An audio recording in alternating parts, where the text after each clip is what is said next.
vous avez bien suivi vos cours d'histoire de 4e, les noms de Diderot, Montesquieu et Rousseau vous diront quelque chose. Et si vous n'étiez pas un élève passionné par l'histoire, un petit indice. Le siècle des Lumières. Vous vous souvenez de ces hommes qui ont élevé les échanges intellectuels en s'opposant à la souveraineté royale et à l'Église?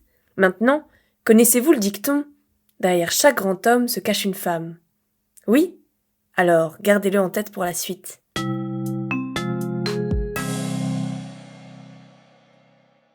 Nous sommes au début du XVIIe siècle, dans les dernières années du règne d'Henri IV. Certaines aristocrates décident de s'éloigner de la cour royale, trouvant que cette dernière a trop peu de culture. Elles souhaitent raffiner les esprits et choisissent alors d'inviter directement chez elles les hommes de savoir. C'est les prémices de ce que nous appelons les salons littéraires, et c'est ce qui nous intéresse ici. Le premier salon littéraire est celui de Madame la Marquise de Rambouillet.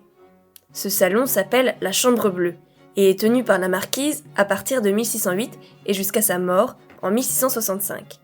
Elle y réunit beaucoup de philosophes, de femmes de lettres, de poètes et de scientifiques.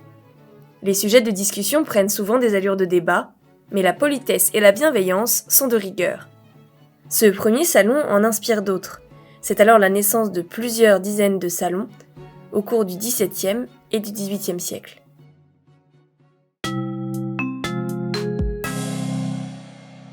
Le phénomène des salons littéraires prend de l'ampleur. Ils sont devenus des points de rendez-vous très prisés dans la capitale. Tenus par des femmes de la haute aristocratie, les salons littéraires jouent un grand rôle dans l'émergence et la propagation des idées des Lumières. Chez Madame de Tencin et de Lambert, on peut aisément croiser Montesquieu, Marivaux ou encore Fontenelle. Ces salons sont avant tout dédiés à la parole et à l'échange intellectuel, et c'est en cela qu'ils sont le berceau des Lumières. C'est grâce à ce nouvel espace de discussion, à l'abri de toutes indiscrétions politiques, que les idées se propagent vite.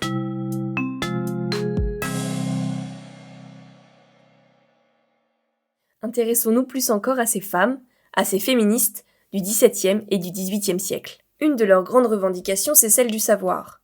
Des voix d'hommes et de femmes commencent à évoquer la possibilité d'accorder aux filles la même éducation que celle donnée aux garçons. À l'époque, au sein des familles, de la haute aristocratie, filles et garçons sont éduqués similairement, mais seulement jusqu'à l'adolescence. Les demoiselles quittent alors leur famille pour des couvents, tandis que les jeunes hommes continuent leurs études, pour élever leur esprit. Alors, grâce à ces salons, les dames apprennent beaucoup de choses. Elles se cultivent. Leurs filles bénéficient aussi de cette ouverture sur la culture. Enfin, si toutefois leur père est d'accord. La bataille est loin d'être gagnée. Reprenons le dicton. Derrière ces hommes, de conviction et d'intellect, qui ont forgé les idées des Lumières, se cachaient des femmes, des féministes, un peu oubliées par nos manuels d'histoire, qui ont participé elles aussi à ce siècle de prospérité et de circulation de nouvelles idées. Ne les oublions plus. Mademoiselle Madeleine de Scudéry est une femme de lettres, qui tenait un des plus prestigieux salons de son époque. Elle se distingue en écrivant et en publiant le plus long roman de la littérature française, dans lequel elle dit être contre le mariage, qu'elle considère comme tyrannique. Elle-même ne se marie pas et reste pratiquement célibataire toute sa vie. Mademoiselle Ninon de L'Enclos est une femme d'esprit, épistolière. Outre sa maîtrise de nombreuses langues et ses ouvrages engagés, Ninon de L'Enclos, avec son mode de vie décalé pour l'époque, brise les tabous. En effet, elle se revendique athée et libertine. Elle a de nombreux amants dans des histoires d'amour passionnées.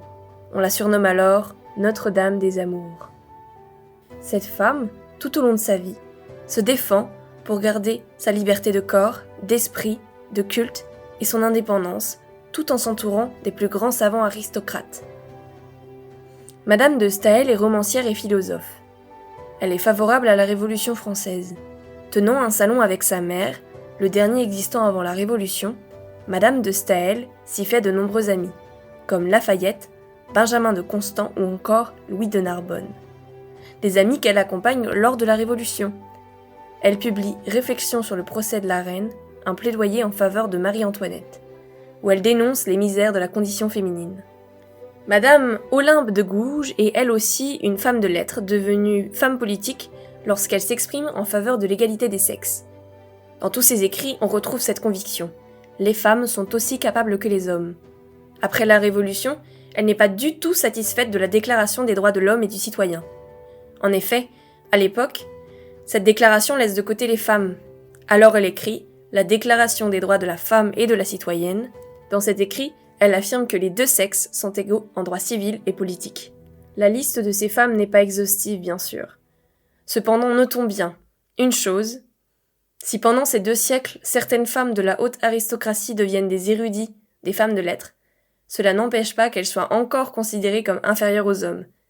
Pour la majorité des femmes de ce siècle, celles qui ne viennent pas des hautes sphères, leur condition reste la même. L'acquisition de savoir pour les femmes est considérée comme en contradiction avec la vie d'épouse, de mère et de ménagère. Alors oui, à l'époque, le chemin est encore long pour avoir un semblant d'égalité des sexes. Leurs actions ont pu paraître comme une goutte d'eau dans un océan, mais souvenez-vous que c'est avec de nombreuses gouttes d'eau que nous formons l'océan.